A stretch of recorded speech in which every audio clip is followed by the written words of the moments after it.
Welcome everyone. My name is Andrea Kramer, and I'm the PCN Community Engagement Coordinator.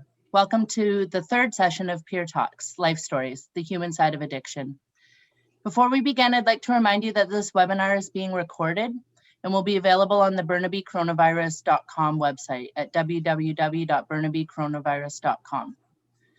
The Burnaby Primary Care Networks respectfully acknowledges that the work we do as individuals and as an organization takes place on the unceded traditional and ancestral lands of the Hul'qumi'num and the Squamish-speaking people. We are grateful for the opportunity to work on this shared and sacred territory together. If you have any questions during the presentation, please feel free to use the Q&A function to ask the question. So this afternoon, we are joined by Dilpreet Tiara, coordinator of the Burnaby Community Action Team, as well as two peers from the CAT. Thank you for joining us today. Dilpreet? Hi, thank you everyone for joining us today. Yes, we are part of the Burnaby CAT, and I have Katja and Sean here today that will be speaking from our peers group. Katja, would you like to start? Sure. Hi everyone, my name is Katya. I'm 41 years old and I don't mind saying my age because I think that anyone out there who is around my age group can probably relate to what I've experienced. I was really nervous about today. I actually prepared all this kind of speeches and notes all over the weekend and last week, and then I came to realize that, it's I'm gonna pick what's more important. So growing up, I was a bit of a loner in school, and I was a bit of a nerd, and I got picked on. And then as I got older in high school, I had enough, and in grade 12, I snapped. I didn't snap in a way that, I went into a mental breakdown or anything like that. It's like I came to a realization that I need to stand up for myself. So I always had a sense of justice. But of course, there was some unresolved issues from the bullying growing up. And it wasn't just bullying at school. There was also in other circles that I was involved with at the time as a child. And also there was some abuse from my stepdad. As a very young child. It was at a time where I was being taught to respect my elders. So I'm going to a private school Monday to Friday. I'm supposed to respect my teachers, listen to what they have to say. And then we go to church on Saturday and I have to respect my elders as well. And, I was a very good kid overall, and my stepdad said to me, you know what? He did his abuse towards me. And he told me that if you ever tell anybody, I'm going to get you in trouble. So in my mind, I'm thinking, you know what? I'm supposed to be listening to him. He is my father figure. And, I was scared. But as I got older, I came to realize that a lot of adults who abuse young children or minors, they always threaten with these things, And so that was my trauma as a child. And as I got older, close to graduation, I was curious as to how my real dad passed away. And I guess one of the relatives decided that, a distant relative, I should say, decided to kind of tell me the truth to what happened to my dad. And that really affected me a lot because at that time I was thinking I'm going to go to school, I'm going to do my degree and become a teacher for young children because I love kids, right? But after that, it just changed my whole outlook on life. I looked at authority figures very differently, and I became very rebellious. And through my rebellious years going into young adulthood, I discovered the party scene. And then I realized I was very good in sales, so I got into promotions. And down the road, I opened up my own business in promotions. And so I always had a hard time expressing myself. I remember my mom used to tell me, you know what, how come you didn't say anything about, any appreciative comments? And I said, oh no, I do appreciate it. That's why I'm offering to help clean up or, but I could never really say it, so it wasn't just a positive thing. So it's also the negative things. I just bottled everything up. So I became a really functional workaholic. because growing up after my stepdad died, my mom was a stay-at-home mom, so she had to like go back to school and learn some skills. So I also learned how to work at a very young age but she, at the same time, it was a valuable lesson for me because she taught me that if you want something in life, you have to work hard for it. I remember when I graduated from high school, I didn't want to go to school because I'm thinking, I don't want to get bullied all over again. I had a different mentality at that time. But she said to me, you either have to go to school, you have to work. So I wanted to work, right? So as I learned about responsibility, about paying my own bills on time and putting food on the table and putting clothes on my back, and so I do appreciate that from my mom teaching me that because till this day, like right now, as I'm speaking, I'm supposed to be at work, but thankfully I have a very understanding boss that she knows I'm part of the BCAT, the CPR group under the BCAT in the city of Burnaby. And, she's very accommodating, and I'm really grateful to her for that. Because you're not going to get any boss out there who's going to allow you to come in and speak during working hours. So because of that reason that my mom instilled in me to have something constant in my life, to work hard, no matter what I do, if it's studying or working, I learned how to mask my anger, my hurt, my rebellious ways. And people like to call it functional alcoholic or functional addict. Eventually it catches up to you. It definitely caught up to me.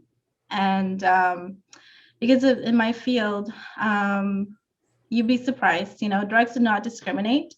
You could be a lawyer, you could be a judge, you could be a sheriff, you could be a nurse, you could be a teacher, you could be a pastor.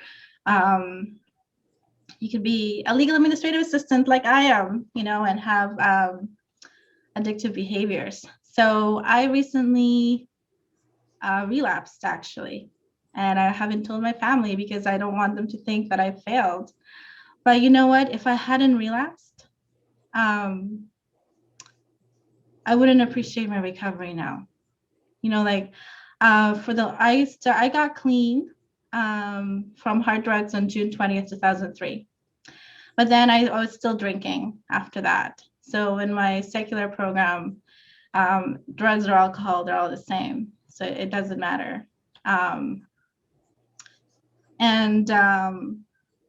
Like I expressed earlier, I have a hard time expressing my feelings. So I lost a lot of friends recently to an overdose. And it was really hard because they were part of my first and second year cake celebrations, and for them to just be gone, it was just really hard for me to take. And there were other things. I had family members die, and it's just one thing after another. And the reason, it doesn't matter if I had abstained from drugs and alcohol, the point was that I didn't reach out, and I stopped having that daily contact with my higher power. And that higher power for me is God, because I'm a Christian.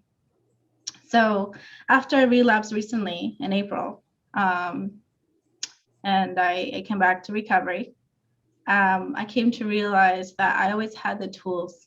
But the minute I get into my head and I think I have so many problems, have so many things to worry about, and I forget that there are other people around me who have gone through the same thing, the minute I forgot about those things. I forgot that I could call a bunch of my friends at the BCAT. I could have called my sponsor. I could have called my family. I could have called my boyfriend. Or no, I got stuck in that mindset, and I had that split second. It's almost like I don't know if you experienced trying to kill yourself, but you have that split second when the beautiful voice comes and says, hey, you know what? You matter. God loves you, and he doesn't want you to die. You have that split second. So you have the same split second to have an exit from that relapse. But because I relapsed, I got to appreciate my recovery more. So now I'm making the daily contact with my higher power. And that would be God, praying or worshiping or reading my Bible or reaching out to my Christian friends, my Christian circles, I'm attending meetings, but not every single day like before, because I've already been through this. And my sponsor said, as long as you go to a meeting a week, hey, I can do that, because I do have a busy schedule. And And recently, last Friday, our team got trained in harm reduction. And that really, the instructor was very understanding, and she realized that I didn't understand a lot of the lingo, and she was very patient with me. And when you see your peers, being kind to you when you've made mistakes, or being kind to you in general, to me, that is showing Christ-like love. You think that you only expect this kind of love from Christians, but you can expect it from anybody. You can get it from anybody around the world.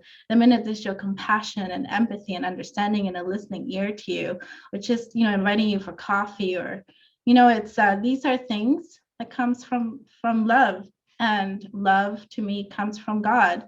So for me to always have that understanding that when people show kindness towards me, it's a reminder that God is always there, no matter what, no matter how many mistakes I've made.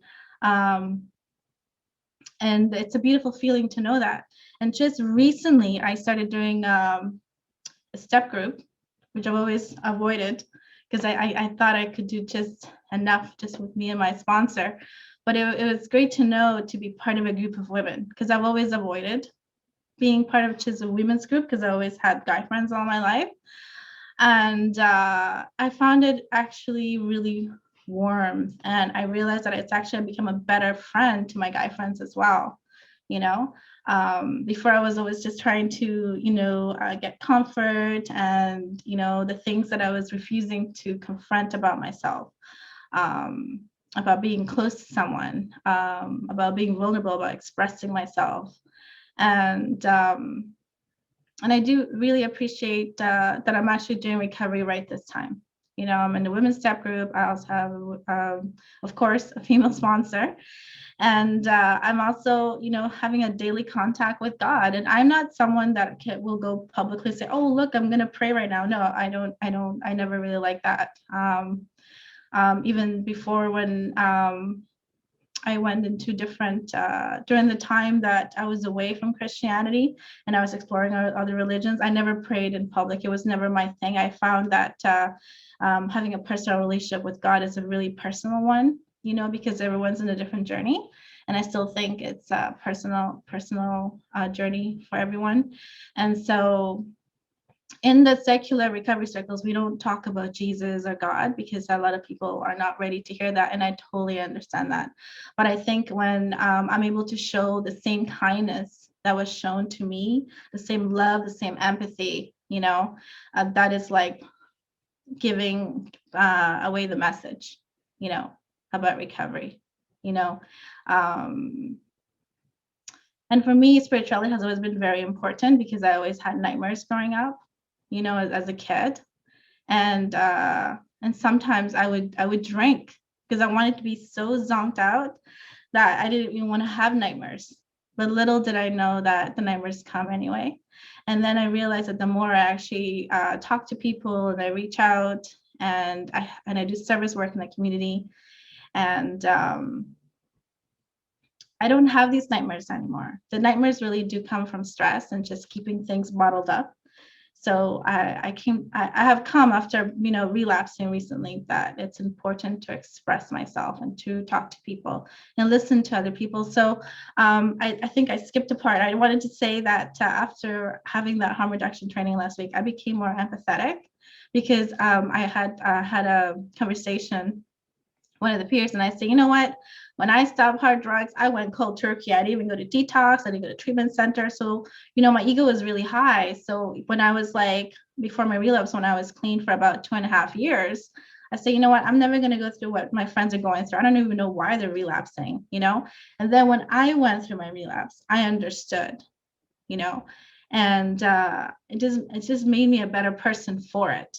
And there's I can't remember where it is in the Bible, but it talks about having so much pride that you always have a great fall. And my fall was, I thought it was something bad. It was actually my pride breaking into pieces.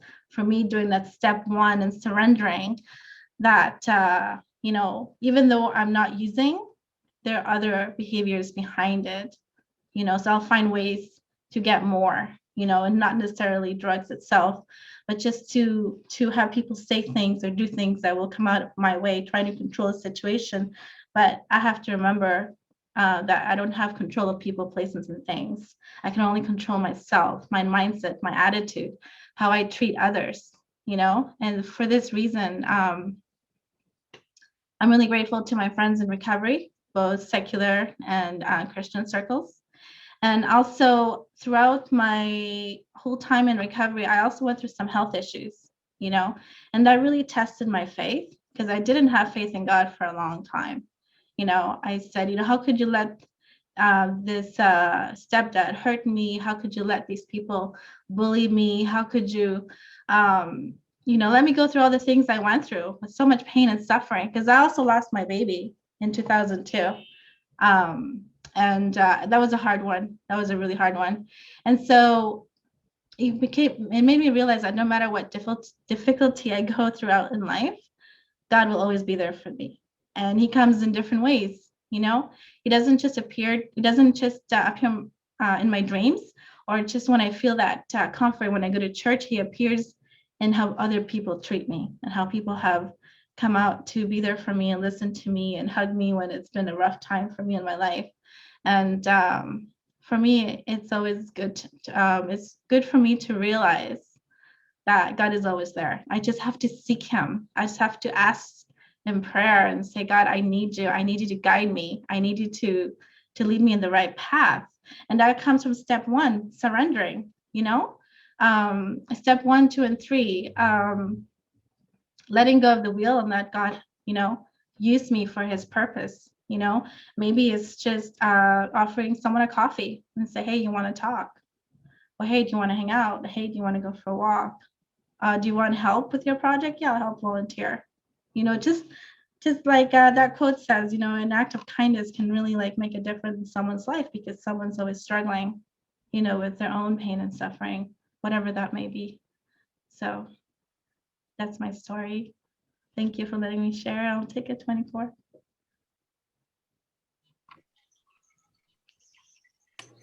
Thank you, Katja. Sean, would you like to share? Sure. Hi, I'm Sean, and I'm an addict. Yeah, for me, I kind of had a real early, I started with drinking really early. My dad was an alcoholic, and he got me drinking at about 7 years of age. And the only reason why I know that age, because he died when I was about 9, and him and his friends would spin me in a chair and get me to drink, and whatever I couldn't drink, they'd dump on my head. And that's how I know I started drinking at that young of an age.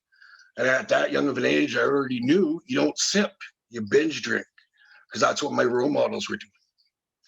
So, I got kind of raised in a little bit of chaos, but I normalized it. I normalized it for such a long period of time because it's all I knew. And even if someone was like hard on me, like my father, abuse wise or whatever the case, I still blamed myself because I still needed him to survive. And so even when he did die, when a few years later, as much as he was not the best role model in my life, it hurt me. And I continued to escape through drinking and then eventually drugs. I learned at an early age to not show people how I really feel. I learned that since I was that about 7, 8 years of age, to really hide that Sean's crying on the inside. Just let everybody know I'm okay. And that's a dangerous thing for a child to know how to do. And so I did that for quite some time. And, just like drinking, as I was drinking more, life doesn't improve. And so, I was also the outcast when I was a kid. I was bullied a lot. And, I just continued to self-medicate because that's how I handled reality. I did not know how to handle it on any other terms because that's how my coping mechanism was. And even when I started working, I became working in restaurants at 17 years of age. So I was still drinking. Now I was doing drugs, like I was doing drugs anyways. But yeah, you name it, I was doing it. I was popping pills, MDMA, acid, mushrooms, cocaine, crack, smoking heroin, you name it. By the time I was 20 years of age, I was already doing it all. And 17 to 20, I was in that party atmosphere, because when we do a hard day's work, all the cooks party afterwards. And then once again, I'm in a little bit of chaos and I normalize it. And I loved it, because now I'm hanging out with people that are like-minded. And now, does Sean have a problem? Hell no, because I'm hanging out with people that are enabling me, and they're telling me that life is good when you're with us. And that's why, for such a long period of time, I believed I was a functioning addict. I thought there was nothing wrong with me. I can earn a paycheck and I could pay my bills, and no one knows a thing. As soon as the lights go out, a different Sean's awake. Nobody really knew how my lifestyle, how it was, but it caught up with me. Eventually, I couldn't pay bills anymore. I started smoking crack on a regular basis. That started being my number one drug. And I was homeless, living in Coquitlam and couch surfing. I ended up having to move back with my mom. That's pretty embarrassing, but hey, it was a free ride. She didn't want me on the street, so she let me live in her place. And of course, I didn't pay her rent. Why would I do that? I got more money for drugs. And I put her through hell. And I put her through hell through a long period of my time. But I'd say in my late 20s, actually the last 6 years, so yeah, late 20s to 34 years of age, that was I would call that my suicide run with drugs, because I didn't care if I lived or died. I was so far gone that I was doing dope, hoping I wouldn't wake up. And if I lost a job, I'm a chef. I get a job, I walk down the street. So every time I lost a job because I was doing drugs at work or whatever, I just said, it's not my fault, it's the employer's fault. They don't get it. I was in denial big time. I couldn't own up to my own mistakes. I couldn't own up that I was an addict. I was in such big denial. But as it went on to the last 6 years that I was using, up until 34 years of age, it got uglier and uglier. I started to know what rock bottoms were. And just because I hit one rock bottom didn't mean I couldn't find another and another. And it got worse and worse. It got to the point in 2018, I overdosed 8 times, because crack wasn't just crack anymore. Crack was cut with fentanyl. Now I was addicted to fentanyl. I didn't even know it. And it was sad. Most of my friends were dying, and for some reason I lived. I survived my overdoses, but I saw a lot of people die when fentanyl started hitting the streets. And I had a little bit of survivor's guilt from that, but I know it's not my fault. That's what happens when addicts use alone. Eventually, you're going to get bad dope and you're not going to be around anymore. I had to learn that. But also in 2018, I got some dope that was still cut with fentanyl, but one of my friends didn't have a tolerance to it. And me, I already had a tolerance to it. She overdosed right in front of me. And it broke my heart. She's my best friend. And I was doing CPR on her. I tried everything. And she ended up coming back. But I had so much shame and guilt that now, for the first time, I realized that my addiction is affecting somebody else. I'm actually realizing I almost killed someone, even though it wasn't my fault. But with my drugs, I felt it was my fault. So this is the turning point for my life, where I started to realize I need help. Sean needs help. And so I remember around 2018, around September, October, I went to the hospital. Oh yeah, I skipped a few things. Also, when I was overdosing in 2018, I was overdosing and waking up in the psych ward, just so you get contrast to it. So I was in a psychosis. So I went to the Royal Columbian Hospital, and I said, "Look, I'm mentally unstable. I'm fucked. I need help. Like, seriously, just lock me up. I don't know what to do." And they knew me by name because I've lost my mind a few times and I've tried to commit suicide a few times from doing too much dope. So they kept me there for a few hours, just trying to pretty much sober me up. And they just said, "Look, here's a business card for Share in Port Moody.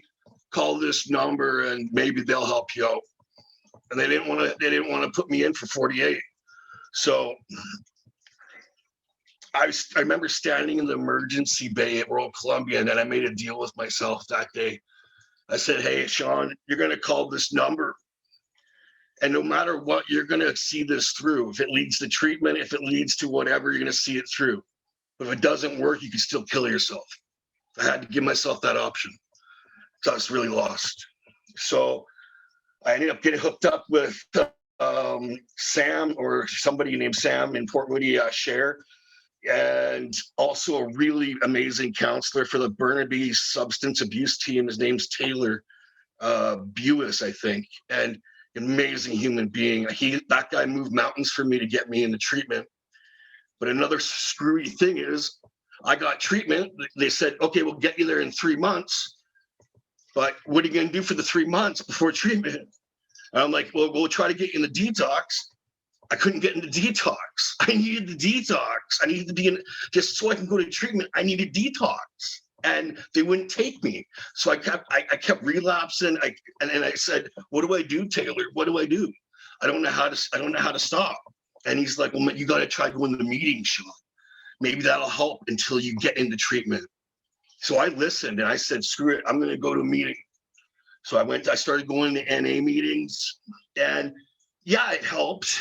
I still couldn't get a couple of days clean back to back, but I started to recognize that I wasn't alone, and that helped a lot. And I ended up getting a sponsor, and it helped. But I was still using dope till the day before I went into treatment. I still couldn't. For 3 months, I tried calling to get detox, and they just kept rejecting me, because there's not enough detox centers. There's only a certain amount of beds. And you have to keep calling every day. Same thing with treatment centers. You got to call every day. You know how hard it is for an addict to handle rejection? Every time I got rejected, I put a pipe to my mouth and I looked that thing up because I couldn't deal with it. I was so sad that no one can understand. I'm actually, for the first time in my life, begging for help, and no one's understanding. "Oh, just wait 3 months." In 3 months, I could have either killed myself from drugs or just killed myself because I was so fucking depressed. But I made it. I got into treatment. I went to treatment high, but they still took me, and it helped me. You know, treatment didn't like cure me. I'm still an addict. Treatment gave me a chance to breathe. It helped stabilize me, and it helped me realize like the disease of addiction and how it works. And how it works for Sean he was a child that had a lot of trauma, and trauma was my gateway to addiction. And I had to learn that, and it was okay. But I would never have learned that unless I got sober. And I'm learning more and more about myself each and every day. I'm 36 years old now. I've been clean and sober for over 2 years. And, you know, it's had its ups and downs. You know, even the first year of sobriety, I made it hard on myself. I still got into unhealthy relationships. I got in relationships with other addicts. I got whatever. It was just, you know, I wasn't understanding that I still had a void in myself that I wanted to fill. And, you know, I got into it wasn't pretty, but once I learned that there was other problems that were coming to play, like my self-worth was very low. I had to learn that, you know, that trauma is a beast of a thing to happen, and severe PTSD as at childhood is hard. We bottle things up, and it gets worse before it gets better. And even though I talk to a counselor once a week, and I've been doing that for some time now, it's still something I'm working on. But the difference is I'm actually I care about my well-being now. I actually see a counselor. I can realize my mistakes I made in my recovery my first year. That was okay. I was like a kid without the training or the training wheels on. Everybody learns. Everybody's story is their own story. And all I know is life is a lot better sober, but it took me time to realize that, you know, these chains that bound me to this addiction, they don't control me. Even though I got dope sick every time I quit, I could get through it. It wasn't going to kill me. But trust me, you know, I know what it's like when you get dope sick. It's not pretty. I know why. I know why the addicts do what they do for their dope, because they're afraid.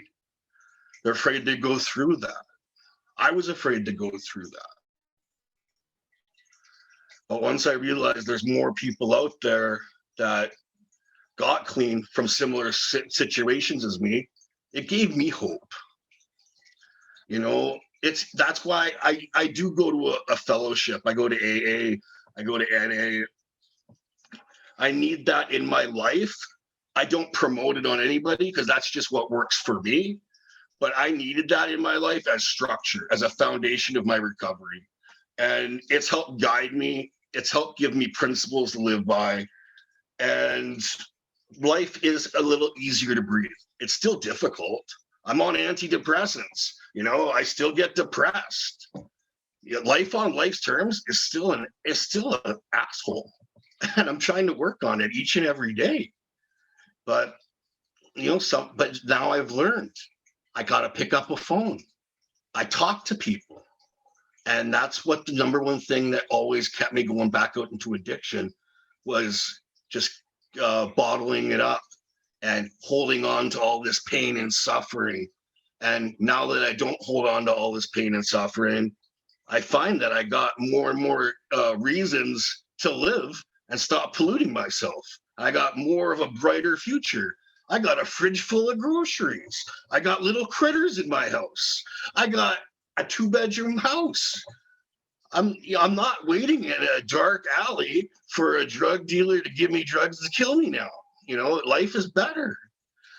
I don't know what else to say because I could ramble on forever. All I gotta say is it was more than a full-time job being an addict. It was one of the hardest things I've ever had to endure in my life. And I never wish it upon anyone. All the hardships, all the deaths I had to go through was unbearable. And how hospital staff treated me every time I went to the hospital, because they treated me like shit. Because as soon as I admit I was a drug addict, they just treated me like garbage.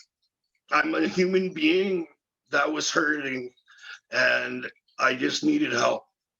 And if more and more people were as kind as the counselors that actually helped me get into treatment, I think addicts would be in a better place, and more would actually seek help, because it's like a revolving door at a hospital. We go in and they probably don't help, so we just get the hell out. So thanks for letting me share. If you got questions, feel free to pick my brain. Talk to you guys in a bit. Thank you both so much for sharing. It was really honest of both of you. Katya and Sean, I just, both of you mentioned that something that you realized in coming to your sobriety is needing to reach out and express yourselves, or make connections to the people that are around you, the healthy connections. And I guess maybe either one of you could answer this question, but what would you recommend for family and friends if they want to try to support somebody they know that's using substances? Well, I think we should both answer this one. It's a good one. Honestly, yeah, don't give an addict money. Be supportive as you can, because we're fragile creatures, but you gotta draw a boundary. You gotta put your foot down, because we will take advantage of every second you got. Anything you got, we'll do that. And it's not our fault. Well, to our degree it is, but we just can't stop that thinking. We can't turn that brain off. We want to be functional. So it's just have healthy boundaries in place. And if maybe that family member is really living in that hardcore lifestyle, maybe meet in a safe place, like at a coffee shop first, and go from there. Baby steps with making that relationship. Because you don't want to just invite them over to the house, then all of a sudden you're missing everything. I'm just saying.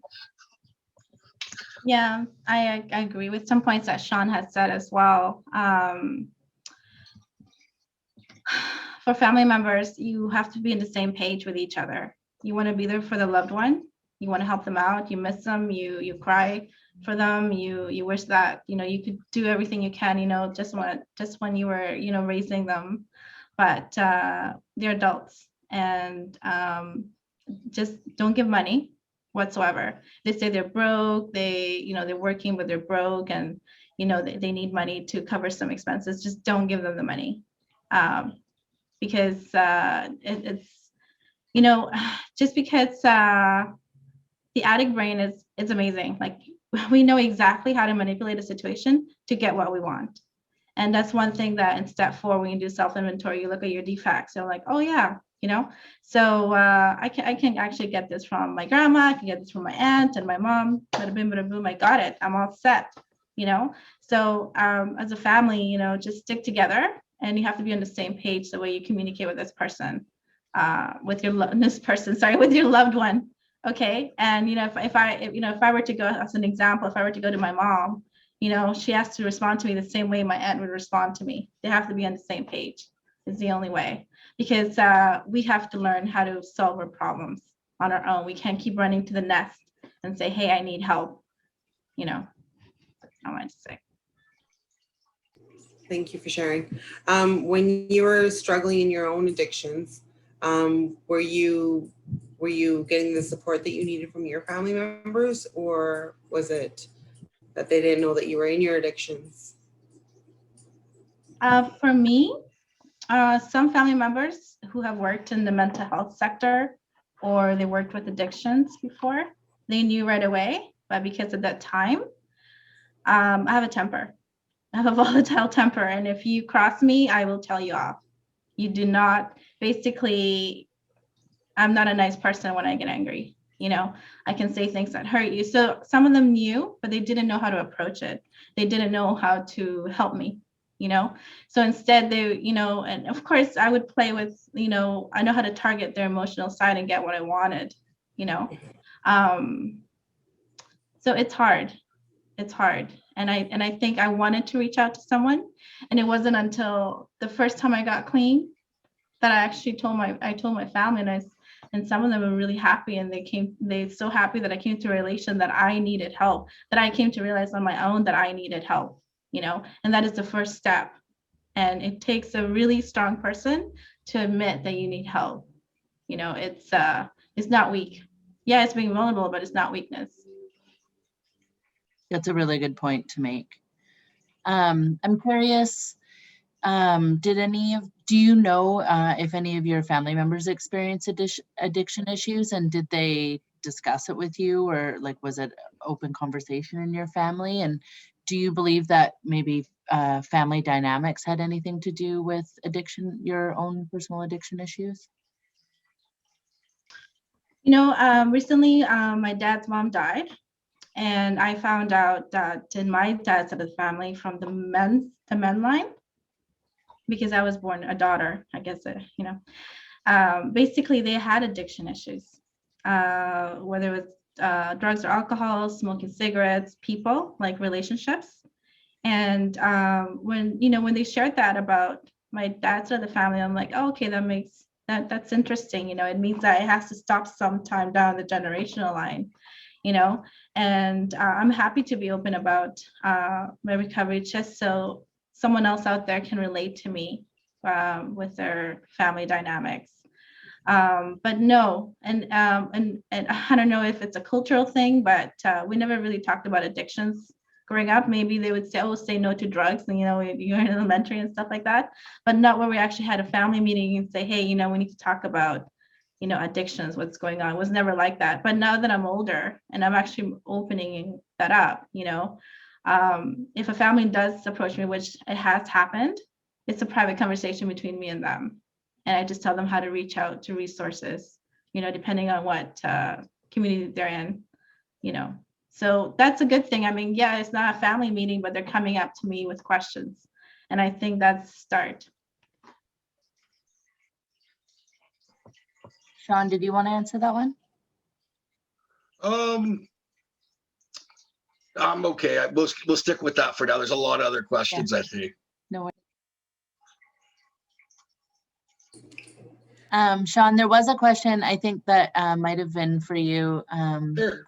When you were using, do you ever have an opportunity to access a safe drug supply? No, Like I actually preferred to have, because the thing is, when my addiction took hold, when I started getting the dirty drugs, and I started, and if I had so when I started getting addicted to fentanyl and I didn't know it, if I got access to clean drugs, those drugs weren't getting me high anymore. So now I needed the hardcore shit, and I didn't know that's what my addiction, I didn't know that's what they were doing to me. So I got screwed up pretty bad, and I would be I'd be giving them shit. I'm like, no, I want that shit. Give me that shit. So it's unfortunate that when you have those other drugs that are out there that are tainting the drug supply, some people don't even realize it, but now they're getting extremely addicted to something they never even ordered. And that's what happened to me. And it wasn't pretty. That's what got me like homeless. That's what got me pretty much at my last rock bottom.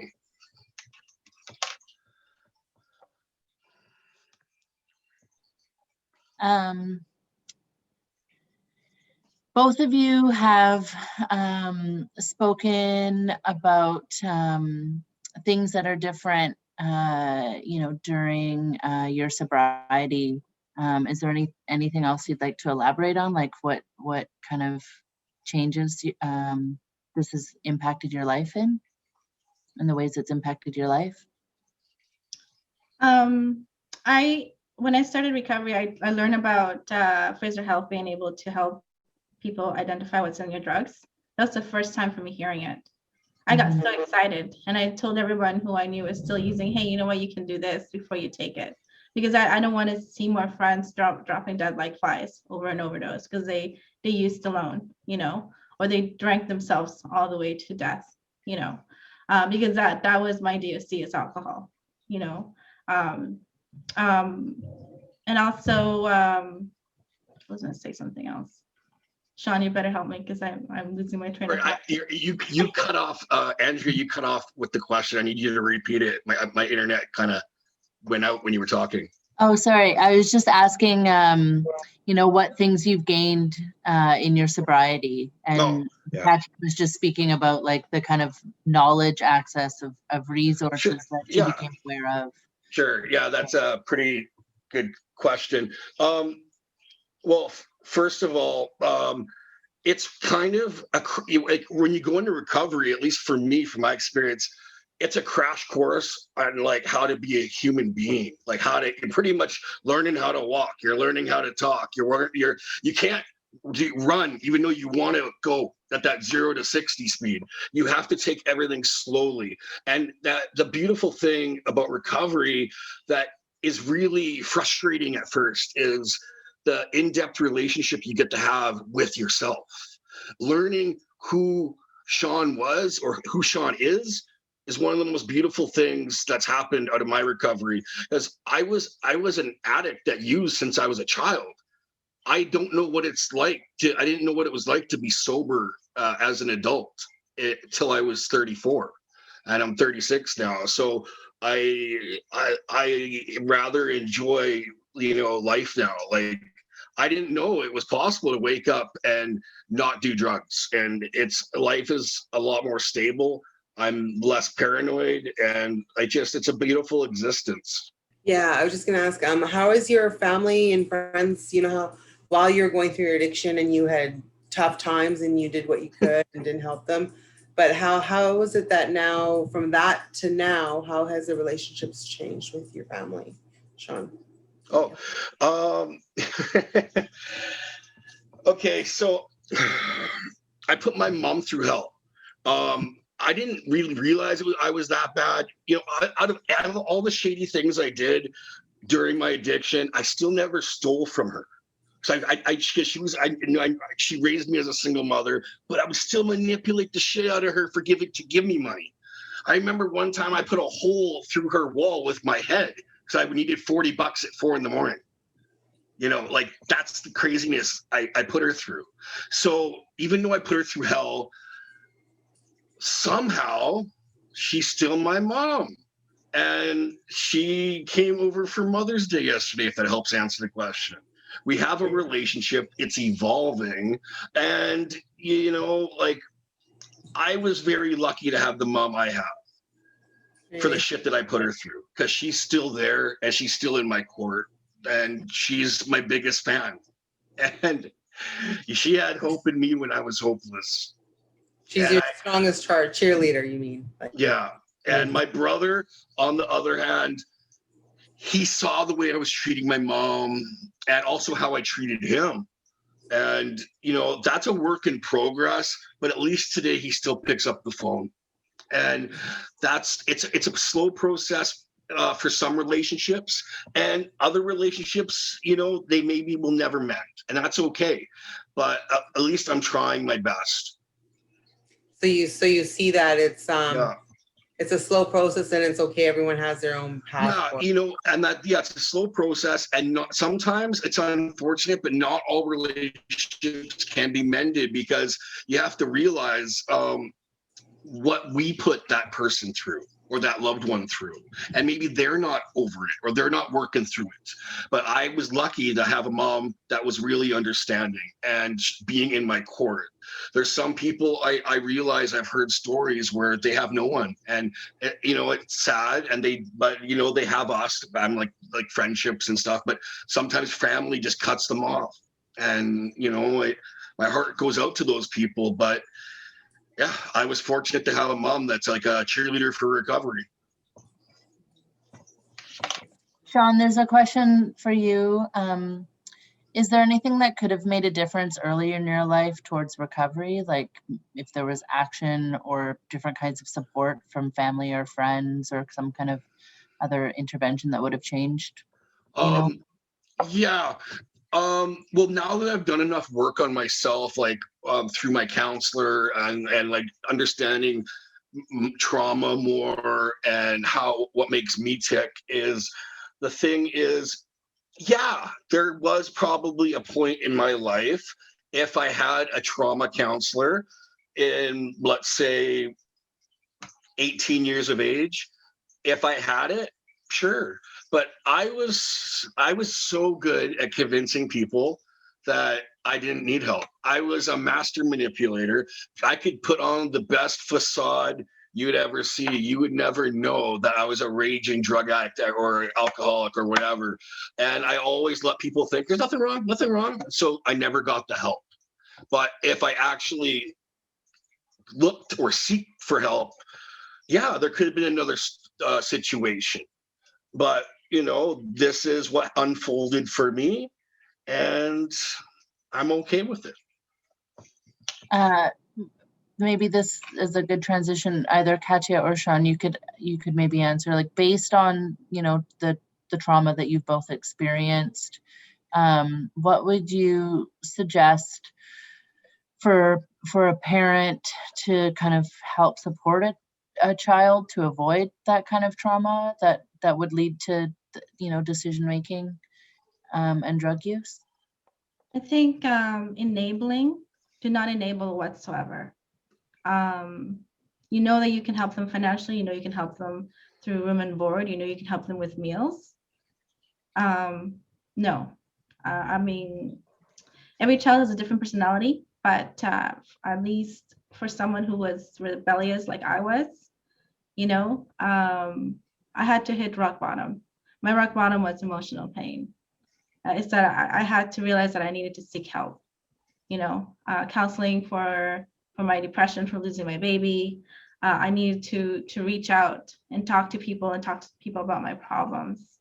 Because if you do everything for them, if you can bring them to a counseling office, you can bring them to a treatment center, you can pay for the treatment center. But at the end of the day, if they don't have the desire that they want help, it's not going to work. And all you can do is then, if you're a believer in Jesus Christ, I would just continue praying in your prayer closet. Just be there for your child and listen to them. If they call you in the middle of the night, and if you're sleeping, I'm not saying you should pick up the phone and call them and say, hey, you know what, I'm sleeping. Can we talk for 5 minutes, but I need to get back to bed. Or can I come and meet you for coffee tomorrow? Can I come by? And maybe you can offer them to bring them a bundt cake or something. Hey, you know what, I'll bring you a cake and we can have a talk or something. Just little steps. And then at that time, as a parent, you can plant a seed. Hey, have you thought about just talking to somebody just casually about what's going on? You don't have to see them ongoing counseling sessions. Just talk to somebody just one time, and if you could see that thread of like they're indecisive, you can say, you know what, I have a phone number. You can just call them and I won't bug you again for today. Just plant a seed. Just keep planting a seed of encouragement and reaching out to other people, reaching out to counselors and seeking help. And eventually, when they hit that rock bottom, it's like at that split point, they have an exit, either to make that phone call or to pick up again. Just plant a seed.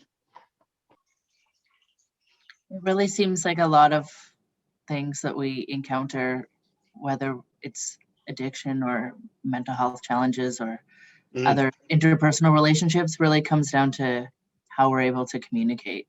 And if we're communicating, if we're making the choice to communicate. Both of you kind of implied that, being able to find the opportunity to speak to someone or having someone suggest you speak to another person seems to really be part of the journey.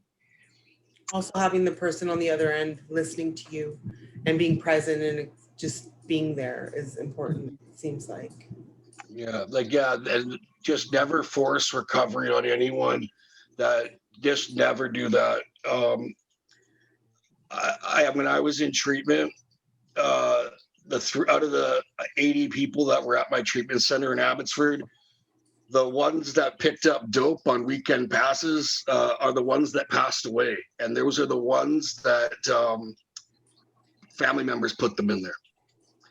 They never wanted to get clean, or at least they weren't ready. Some people, they need to be ready. Everybody's journey is different. And some people, they have to realize what enough is enough. Mm-hmm. When I realized misery was optional, that was a fabulous emotion, and that's what helped me get out of it, because I had no idea misery was optional. I had no idea living in chaos was optional, because I like Stockholm syndrome did. I was so used to it. I normalized it.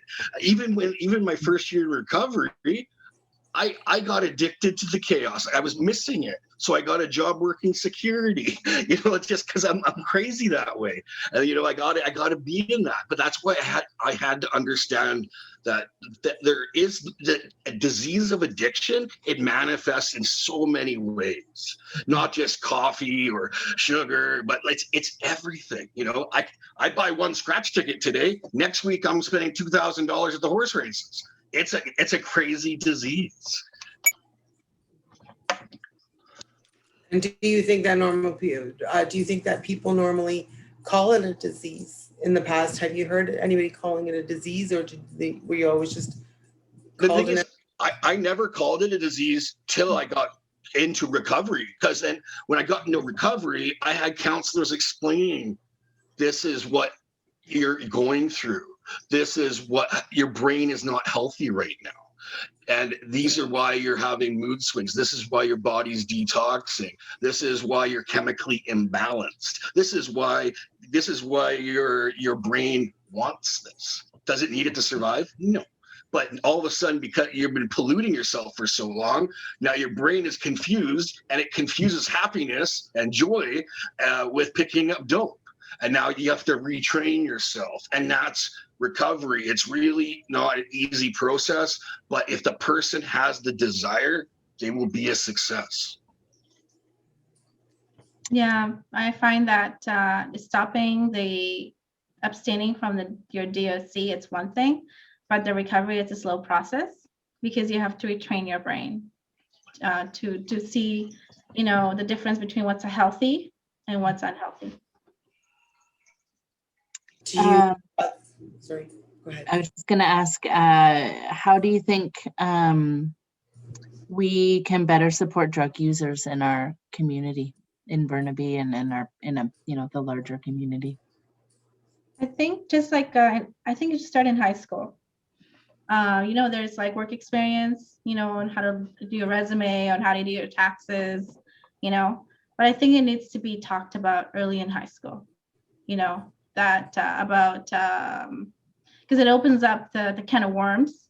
Maybe there are kids or teenagers out there who are already going through or witnessing drug addiction in their homes, abuse and trauma in their homes, and if they have an outlet, if they have these discussion groups, like, I don't know, maybe it's a semester, maybe it's an elective, I don't know.